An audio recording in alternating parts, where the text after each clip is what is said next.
Okay, so now you've done all that, you're ready to start creating your first campaign and to start promoting a video of your choosing.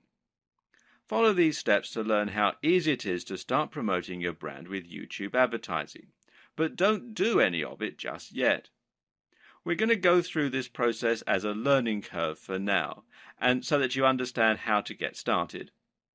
You'll want to see the rest of the videos before you get to work, in order to ensure that your ad is going to be as effective as possible and to ensure that you understand the precise workings of how the adverts work. So with this all linked, you'll need to come up with a bidding strategy. Most AdWord campaigns use a CPC or cost per click process, which means that you only pay once the ad has been clicked. With YouTube though, you'll need to use something called CPV. That means cost per view, and in turn means that you only pay once the video is viewed all the way through. We'll talk about this a bit more in a moment, but for now, all you need to know is that the amount you bid is the amount that you'll pay for each view. Your bid is your CPV, so it needs to be tied closely to your budget. So why not just offer the very lowest CPV possible and that way get your ads at a very low price? Well, simple, because there are too many people trying to do the exact same thing, and the amount you pay will directly impact on how visible your image is. This is called bidding because that's exactly how it works. You'll select the kind of content that you want your videos to appear on, and once you do that, you'll be going up against all the other advertisers in your niche. YouTube will decide which advert to show based upon which of you is paying the most. So this means that you can pay very little and get your adverts shown cheaply, but not very often, or you can pay more and have your adverts seen much more frequently by a bigger audience. Of course, the amount that you're able to pay is likely to be dictated closely by the amount that you stand to earn from each video and how effective your campaign is at driving sales and profits. Something else to recognize about the bidding process is that you won't always pay the maximum amount that you're willing to pay. As with bidding on eBay or at an auction, you're only required to beat the next highest bid. This means that you can set your CPV at 25 cents, but if the next highest bid is 10 cents, you'll only pay 11 cents. You'll be able to set a budget that you won't go over. This is particularly useful if you have a limited budget, as it guarantees that you won't spend more than you can afford. It also means that you're capped out at a certain amount though. So if your daily spend is $10 and your CPV is 50 cents, then there's a chance that you only get 20 views before your pool runs dry. Unfortunately, there is no golden rule or ideal number to refer to when choosing your ad spend. And ultimately, the amount you bid will need to come down to your goals and objectives as well as your budget and cash flow. Of course, you can set different bidding amounts for different campaigns though, and this means you can compare how two different campaigns are performing, and you can try different strategies for each.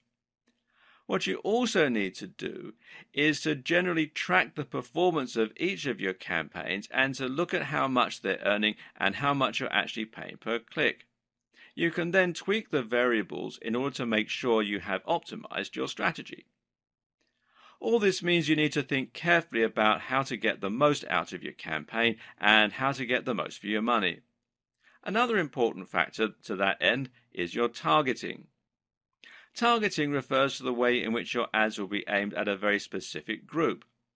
Most advertising campaigns will have a particular target audience in mind, and your job is to make sure that you're only paying for those specific people to see your ads.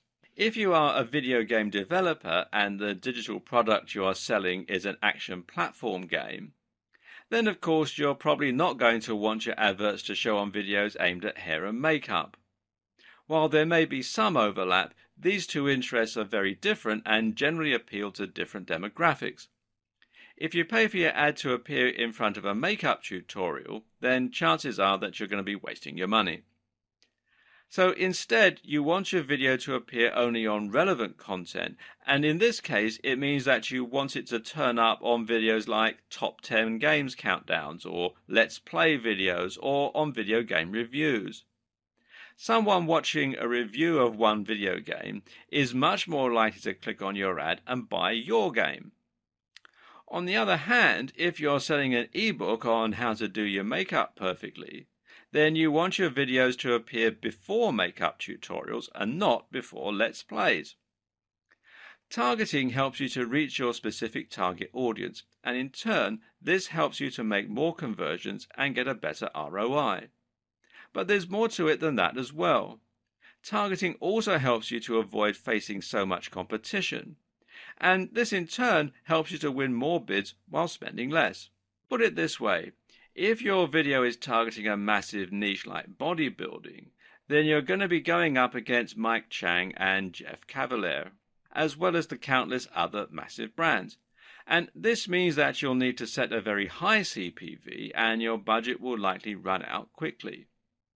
But if your video ad is targeting something a lot more specific and niche, let's say food truck businesses, then you can set your budget much lower and set your CPV much lower and still get seen by a lot of people.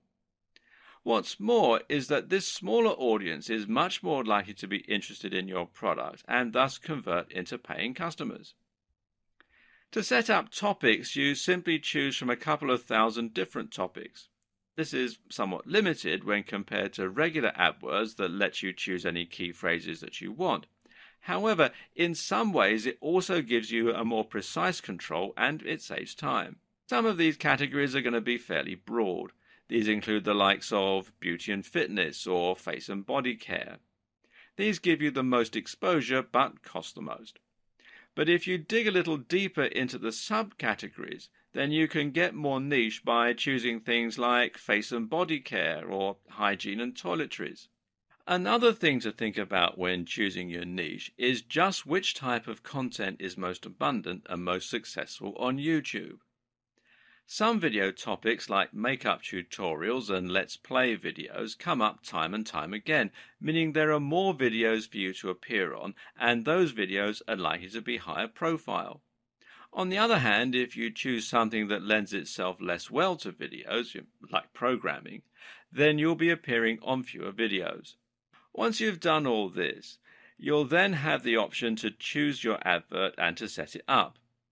The first thing that you'll need to consider here is which type of advert you're going to use. There's actually multiple options in this regard, and some will even allow you to earn money without creating an advert at all. If you want to use traditional text ads, then you can have these appear on top of videos as they play. These look very similar to AdSense adverts, the ads that appear on websites, but are long and horizontal. These only show up on the desktop mind, which means that they won't be visible to the 50% plus of users who view them on mobiles. But then again, desktop users may be more likely to convert for your specific type of content. Overlay ads are a useful way to stand out from the pack and to reach a specific target audience without competing for the overcrowded space on Google's search engine results pages, SERPs. That said, though, they also don't quite function in the same way as true video ads and don't have the same amount of engagement. Then there are the so-called in-display ads, which show not over the video, but next to it. These will appear right next to the feature video. The more common type of ad, though, is the video ad, and this is what this video series is mainly focused on. There are many different types of video ads, and these are charged differently, but we'll look at this in more detail later on. For now, though, we'll focus on how you select your ad and set it up. To do this, you're basically going to upload the video to your YouTube channel, and you can make it unlisted or private so that your subscribers don't get shown it. And then you're just going to select it as the video to go with in that campaign. This means that you can actually use any video on your channel as an advert. If you want to, you can have a Let's Play as your ad. Of course, this isn't going to drive many customers to your products though, and it will likely be a waste of money. So instead, you're better off creating a unique video that exists for the sole purpose of being an advert and generating revenue. You'll also need to select the type of video ad, which in turn will dictate the behavior of the video. You'll learn more about this in the next video. If someone clicks your advert, or if they click the branding that appears around it, then they're going to be taken to a specific destination which should encourage sales and engagement with your brand. It's up to you to choose what this destination is, and it can either be your YouTube channel itself, or it can be another one of your videos. In other cases, you can link with a call to action, which means that you can send them straight through to a landing page or a site where they can buy your product. It's up to you how you want to set this up. If your aim is to increase engagement and to get more views and followers for long-term monetization, then linking them straight to your channel will give them the opportunity to see more of your content and to hopefully become fans or subscribers who can be more likely to buy from you in future. This is advantageous as it can be somewhat difficult to convince people to buy products cold if they've never heard of your brand before. On the other hand, though, if you're advertising a vacuum cleaner, then you may be able to say everything you have to say in the video. In that case, sending someone straight to your online store where they can click buy might be the best strategy. Note that you can also pay for a click. If someone doesn't watch your video all the way through but they click on the ad, then you're still going to pay for that at the price that you bid.